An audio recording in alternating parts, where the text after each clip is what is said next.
Hello everyone. Today I'm going to discuss with you the topic strategic management. To start with this topic, first I will tell you what do you mean by strategy.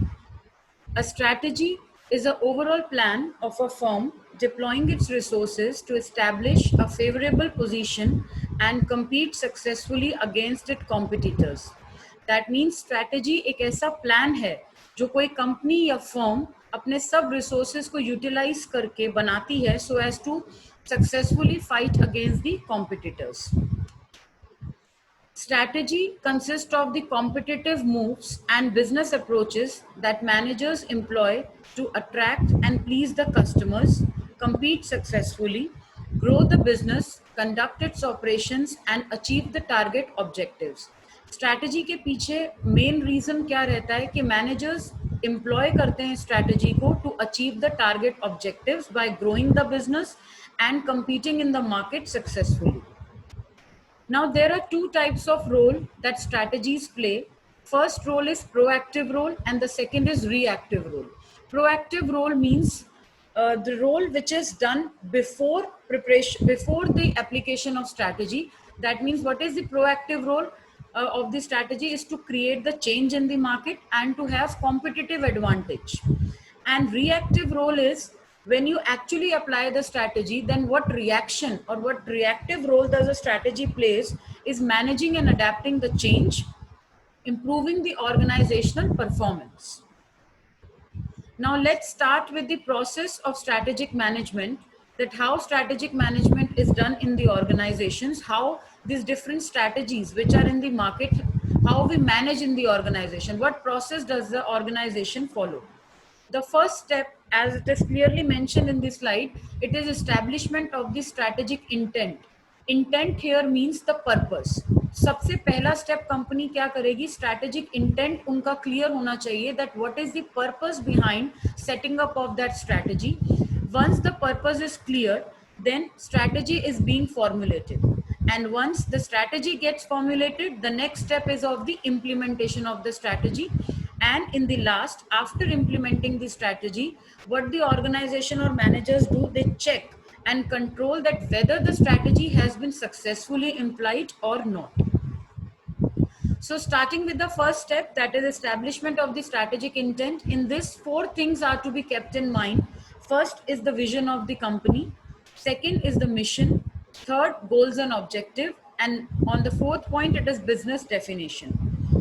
And when you formulate the strategy, what two things we keep in mind? We do the organizational analysis as well as the environment analysis. In the implementation of strategy, we undergo three kinds of implementation: structural implementation, functional implementation, and behavioral implementation. And in the last, we are going to discuss the process of controlling. So the strategic intent first is vision. What do you mean by vision? A vision of a company is actually a dream of a company or a roadmap which a company intends to take in developing and strengthening the business. That means the dream एक ऐसा you can say एक सपना जो company देखती है so that वो अपने आने वाले टाइम में उसको कंप्लीट कर सके. For example, if I say that after 5 years, I would like to see my company being a 5,000 crore company as a turnover. So that is my vision of the company. That is a dream which I am seeing for my own company. And the basic elements of a vision are that an organizational fundamental reason for existence beyond making money. It is timeless, unchanging the core values. We are not changing any values here. It is huge and audacious, but achievable aspirations for the future. It must be clear, reachable, and achievable. And next is these are the examples of the vision statements of few of the companies which I have taken here. Like for example, General Electric has a vision statement that we will become number one and number two in every market we serve, and revolutionize this company to have the speed and agility of a small enterprise. So this is just an example. Next come the mission of the company. As you all know, when we go on a road, we see different milestones that tells you that you have traveled so many kilometers. And for example, if you are going to Delhi, in On the road it is clearly shown that only 10 kilometers are left for the Delhi. So that means mission statements are like those targets which a company has to complete, and these are the milestones which are shown after some time, so that company can trace that where it currently it stands. In mission statements, what we actually look for, we look for why is this firm in this business, what is the reason behind it, what are the economic goals, what is the philosophy of the company, what are the core competencies, what customers can serve, what are our responsibilities to the stakeholders. These are the answers which mission statement gives. Now, what kind of mission statement does a company have? A good mission statement consists of clarity, broad, it should be broad, it should be clear, it should shows the identity and image of the company. Mission statement should be realistic. For example, if you are saying I want to become a 5,000 crore company, that was your vision or a dream. जो आपने एक dream देखा, सपना देखा, but that is a vague term. Vision is not that complete that it will be definitely completed or not. But in the case of mission, what we see, it is a realistic parameter or a realistic milestone. For example, if I say I want my company to be a 1000 crore company by 2021, so that means for 1 year I have set up a milestone that I have to complete 1000, I have to earn 1000 crores in an year. It should be specific, value oriented, beliefs and philosophy of the company should be clear in the mission statements. It is actually the expression of the vision. What dream you have seen, it is actually the expression of it, and it should be dynamic. If required, it should be flexible in changing. Few of the examples of mission statements like of ONGC: to stimulate, continue and accelerate the efforts to develop and maximize the contribution of the energy sector to the economy of our country. Next comes objectives or the goals. Objectives of an organization are the targets, the results, the outcomes which we want to achieve. They function as a yardsticks for tracking the organizational performance and progress. You keep on checking that whether we have completed this target or not. Mission statements may be set some targets. When you want to see that actually company is progressing or not, we set small objectives and goals. Now, what kind of goals we should set or what kind of objectives a company should have? Characteristics of objectives are as follows. Objectives form a hierarchy. They follow a pyramid of a hierarchy that is, and it forms a network. Organization has different objectives to be followed, and they are interconnected to each other, to each another department. There is a multiplicity of objectives. Objectives can be short or long range, and even the objectives can be intermediate, that is in between. Last, for the first point which we were discussing, that the establishment of the business strategic intent, the last step of it is business definition. That is a clear statement of defining the business, that in which business we are. For example, we are in beauty, enriching business, Helen and Curtis. We are in transportation business, that is Telco. We are in business of computing technology, that is Intel. This is the business definition which a company has. The second step, after your intent has been cleared, the second step which comes is the formulation of the strategy. When you actually start formulating the strategy, when we make the strategy, we have to check two things. We check the environment, we check the organization. In environment, we must be clear with the internal and the external environment. The pest analysis is very important: political, economic, socio-cultural and technological environment. And while we are doing the organizational analysis, we must be clear with the SWOT analysis. That is, S stands for strength, W stands for weakness, O stands for opportunity, and T stands for threat. And there is one more thing with SWOT analysis, which I'll mention in my next PPT, that is TOWS metrics, which is actually opposite of SWOT analysis. So the first is the environment study. What is an environment? Environment is the overall surrounding in which you are living. Environment can be external as well as internal. Firm's external environment can be shown in this diagram. The firm is at the center. Next is the operating environment. Then is the industry environment, and last is the remote environment. So starting with the remote environment, which is in the outer layer of the environment, Remote environment consists of your pest that I told you: political, economic, socio-cultural, technological, and here I have mentioned ecological also, because now we are keeping environment in mind, as we can as we all know that environment is badly being hit by us, so we have to keep in mind the ecological environment as well. So coming back to the diagram, next level was the industry environment, and in the industry environment we have entry barriers, supply buying power, buyers power, substitute availability, and competitive rivalry. This is actually the Porter model given by Michael Porter. He gave 5 different things which actually control the industry environment. First is the entry barriers. Entry barriers means the barriers which are at the entry level of any company. When you are going into a business, ये वो barriers हैं जो आपको बिल्कुल beginning में और entry level पर मिलेंगे.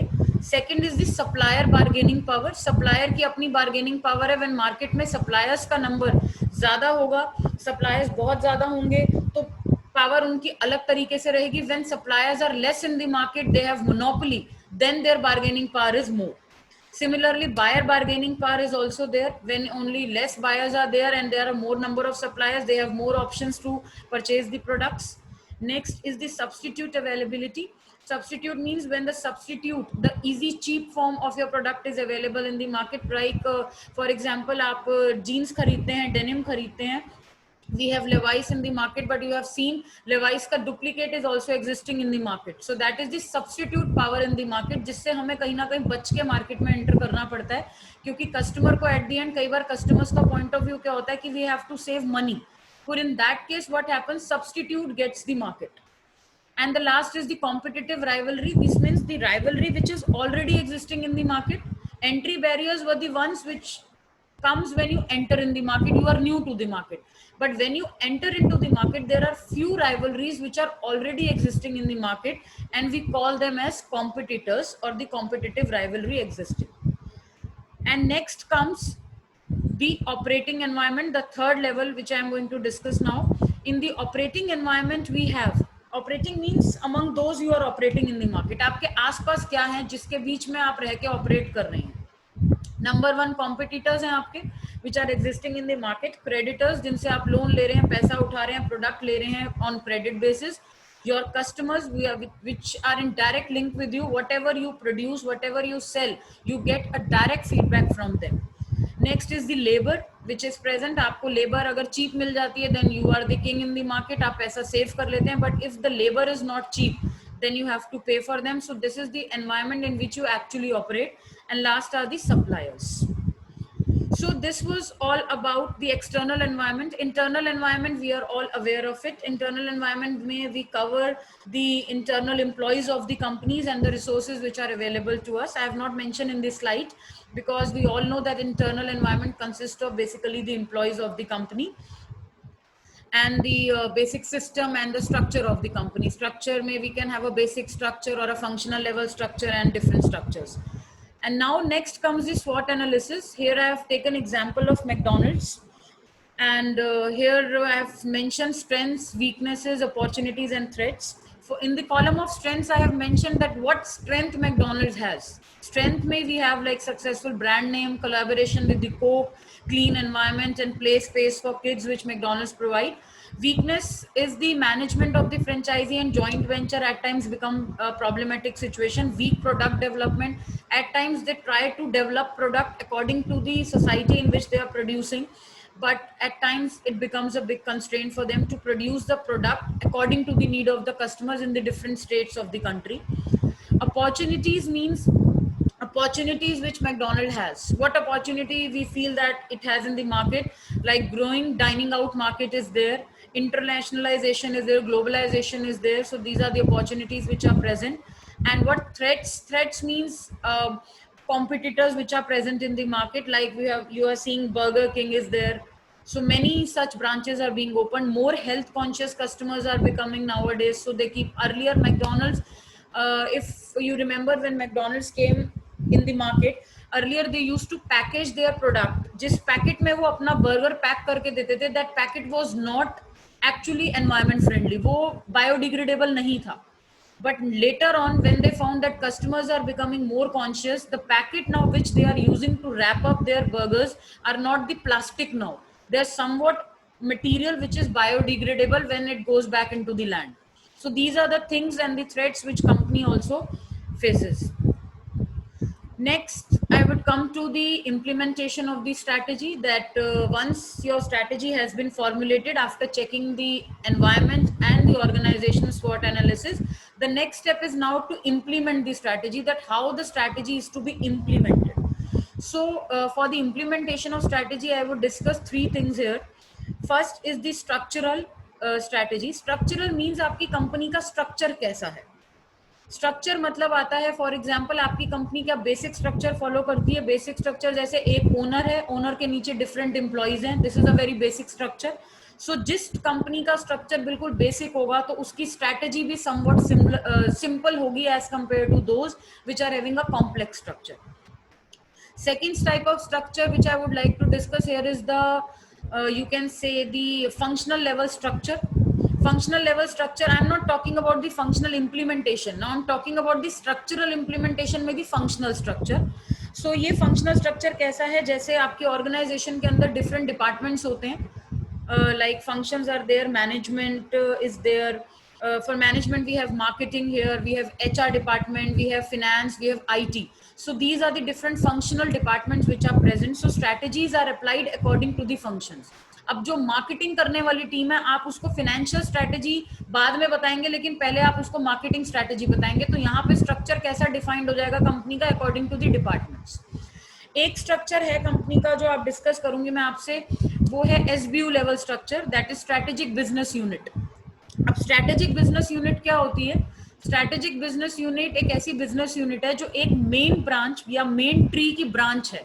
फॉर एग्जांपल जैसे टाटा ग्रुप है, Tata is a big group and Tata के अंदर टाटा मोटर्स हैं, fine, like Tata we have hospitality, Taj Hotel. So that are the different strategic business units which are actually are the separate entities. Tata Motors का अपना turnover है, Tata hospitality sector का अलग turnover है.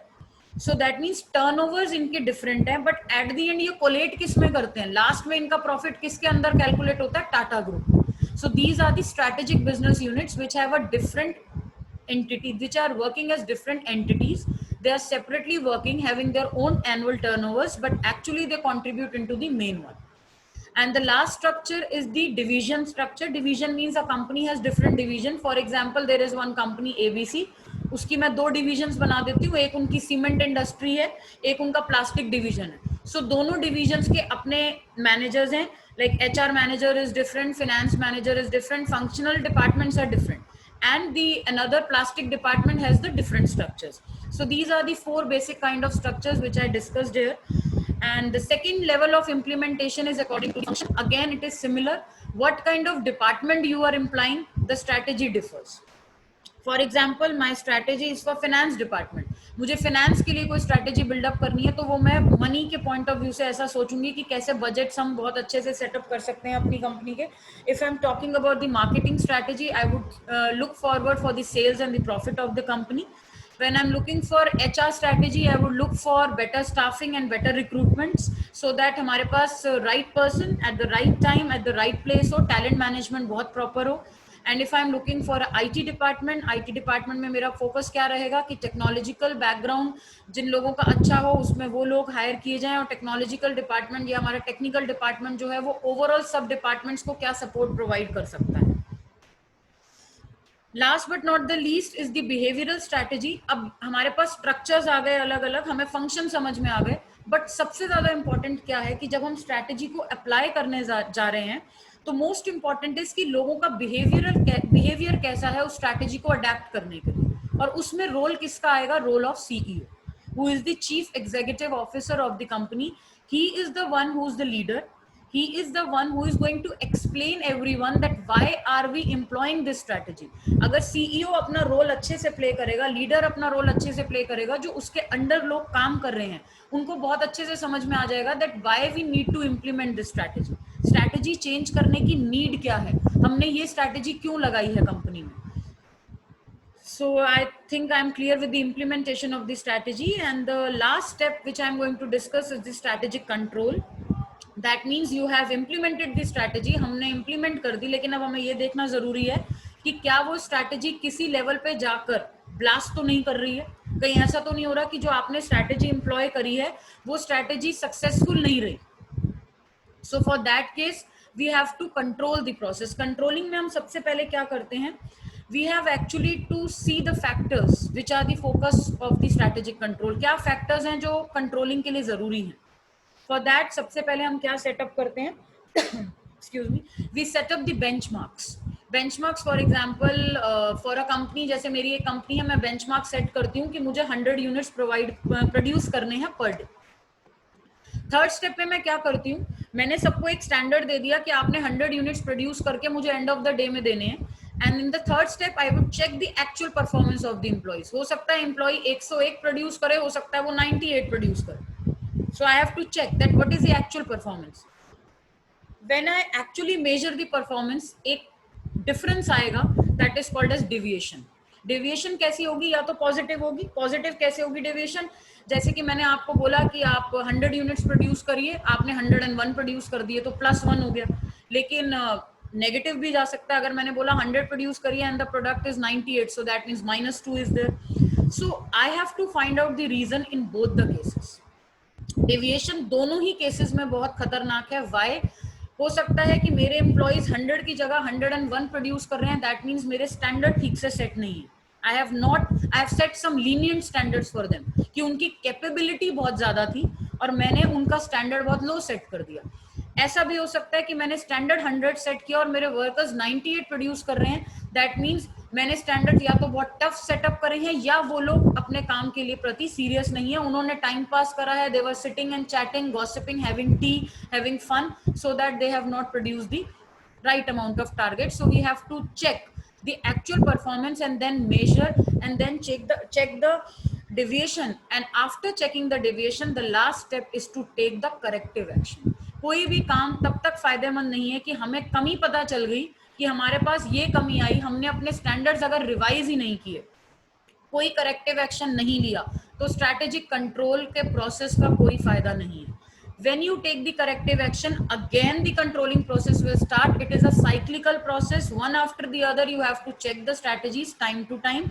This checking has to be done on a periodic basis, not like you have done once you are completed the process. No, controlling is a continuous process which is to be done after every strategy implementation, after every step.